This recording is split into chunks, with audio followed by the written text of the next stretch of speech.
Hello everyone. ఇప్పుడు మనం ఆర్బీఐకి సంబంధించి ఎంపీసీ గురించి డిస్కస్ చేస్తాము. ఎంపీసీ అంటే మానిటరీ పాలసీ కమిటీ. ఈ మానిటరీ పాలసీ కమిటీ అనే దాన్ని ఎఫెక్టివ్ డెసిషన్స్ కోసం ఒక కమిటీని వేసి ఆ కమిటీ ద్వారా ఎవ్రీ 2 monthsకి భేటీ అయ్యి డెసిజన్ తీసుకోవాలని చెప్పి 2016లోని ఈ పాలసీని ఉర్జిత్ పటేల్ అధ్యక్షతన తీసుకొని రావడం జరిగింది.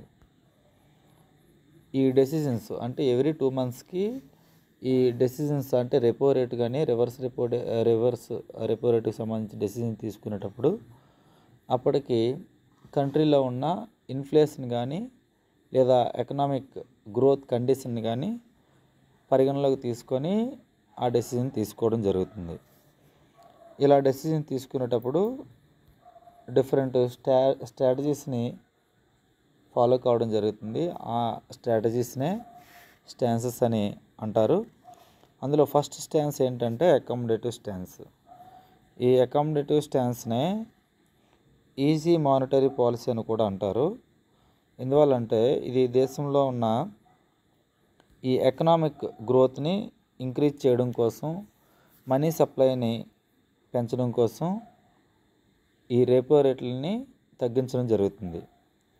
ఎప్పుడైతే రెపో రేట్ తగ్గించడం జరిగిందో ఆటోమేటిక్గా మనీ సప్లై అనేది పెరిగి ఎక్కువ బిజినెస్ యాక్టివిటీ జరిగి కంట్రీ యొక్క గ్రోత్కి ఇది అవకాశాన్ని కల్పిస్తుంది.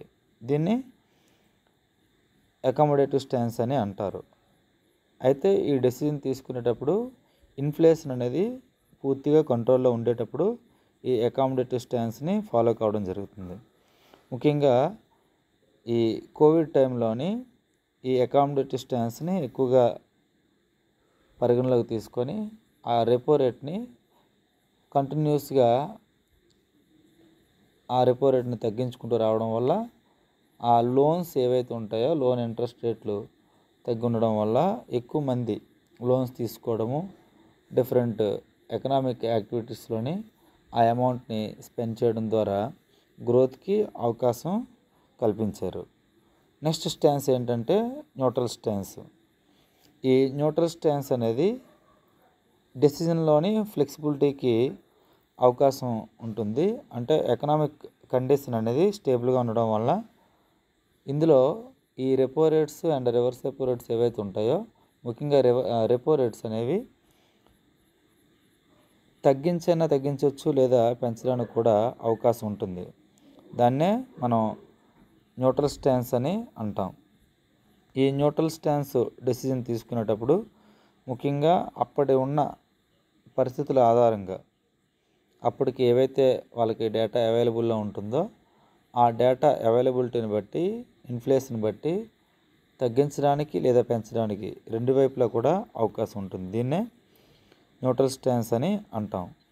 అయితే రీసెంట్గా జూన్ 2025న ఆర్బీఐ అకామిడేటివ్ స్టాన్స్ నుండి న్యూట్రల్ స్టాన్స్కి షిఫ్ట్ అయింది. అకామిడేటివ్ స్టాన్స్ అంటే రెపో రేట్స్ తగ్గించడానికి ఎక్కువగా అవకాశం ఉంటుంది. ఇప్పుడు జూన్లోని న్యూట్రల్ స్టాన్స్కి షిఫ్ట్ అవడం వల్ల ఎయిదర్ డిక్రీజ్ ఆర్ ఇంక్రీజ్ దేనికైనా సరే అవకాశం ఉంటుంది. Next stance hawkish stance. Hawkish stance అంటే ఇన్ఫ్లేషన్ కొద్దిగా కన్సర్న్ అవ్వడం వల్ల ఇన్ఫ్లేషన్ కంట్రోల్ తప్పడానికి అవకాశం ఉన్నటప్పుడు, ఇన్ఫ్లేషన్ అనేది ఎక్కువగా ఉన్నటప్పుడు మనీ సప్లైని తగ్గించడానికి ఈ లోన్ కాస్ట్ని పెంచడం జరుగుతుంది. అంటే రెపో రేట్ని పెంచడం జరుగుతుంది. తద్వారా ఏమవుతుందంటే మనీ సప్లై అనేది తగ్గి మనీకి వాల్యూ పెరిగి ఈ గ్రోత్ యాక్టివిటీ కొద్దిగా తగ్గినప్పటికీ ఇన్ఫ్లేషన్ అనేది కంట్రోల్లో ఉంచడానికి ఈ హాకిష్ స్టాన్స్ని ఫాలో కావడం జరుగుతుంది. Next calibrated titling. Calibrated titling అనేది ఇక్కడ గ్రాడ్యువల్గా అంటే ఒకేసారి హైక్ చేయడం కాకుండా హాకిష్ స్టాన్స్లో అయితే ఒకేసారి హైక్ చేయడం జరుగుతుంది రెపో రేట్స్ అవిని. కానీ ఈ కాలిబ్రేటెడ్ స్టాన్స్లోని లేదా కాలిబ్రేటెడ్ టైటనింగ్లోని గ్రాడ్యువల్గా అప్పుడున్న కండిషన్ బట్టి ఇన్ఫ్లేషన్ ఒక కన్సర్న్గా ఉన్నప్పుడు అక్కడ ఉన్న గ్రోత్ యాక్టివిటీ, ఎకనామిక్ యాక్టివిటీని డిస్టర్బ్ చేయకుండా గ్రాడ్యువల్గా ఈ రేట్లని హైక్ చేసుకుంటూ వెళ్ళే స్టాన్స్ని క్యాలిబ్రేటెడ్ టైటనింగ్ అని అంటాం. Next dovish stance. ఇక్కడ డోవిష్ స్టాన్స్ అనేది గ్రోత్కి అవకాశం కల్పించడానికి, అలాగే ఈ బారోయింగ్ని లోవర్ కాస్ట్లో అందించడం కోసం, స్పెండింగ్ని ఇంక్రీజ్ చేయడం కోసం, ఎకనామిక్ గ్రోత్ని పెంచడం కోసం, తద్వారా ఎంప్లాయ్మెంట్ క్రియేట్ చేయడం కోసం ఈ డోవిష్ స్టాన్స్ని అడాప్ట్ చేసుకోవడం జరుగుతుంది. ఈ డోవిష్ స్టాన్స్ని అడాప్ట్ చేసుకునేటప్పుడు ఈ రెపో రేట్ని లేదా రివర్స్ రెపో రేట్ని తగ్గించడం జరుగుతుంది. అయితే ఇక్కడ ఇన్ఫ్లేషన్ అనేది కొద్దిగా కన్సర్న్ అయినప్పటికీ ఈ డోవిష్ స్టాన్స్ని ఫాలో కావడం జరుగుతుంది. ఈ విధంగా ఆర్బీఐ అనేది డిఫరెంట్ స్టాన్సెస్ని ఫాలో కావడం జరుగుతుంది. Thank you.